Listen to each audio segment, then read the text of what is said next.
on the idea of 250,000 data points being the baseline for what an LLM tool, for example, might generate.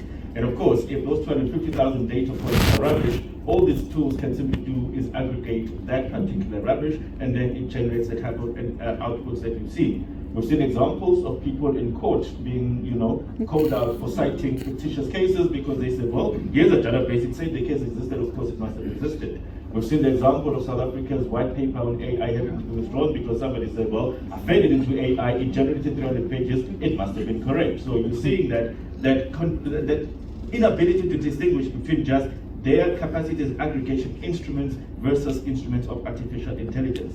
So how do we actually become vigilant enough to be able to say that even though it is an AI tool, it actually still requires us to be skeptical, which is what accountants are specialized in, and also to really just still have the ability to apply judgment and say, actually, it's been produced as a result, but it still doesn't make sense. Yeah, I mean, I think that the big one, I jokingly said about AI dependency, about your wingman while you're dating, but that's a very, very serious, AI dependency is a very, very serious one. So my thing is, don't outsource all of your thinking to the machine, because that critical thinking that humanity is already showing to be hyper important, and that is going to be the differentiator to do that. And I just wanted to add, because we've got numbers people in the room. It was yesterday I came across an article from Microsoft. They had told everybody, because they invested so much in Anthropic, to use Anthropic's AI. What they didn't realize, because of the size of the company, they were all token-based payments.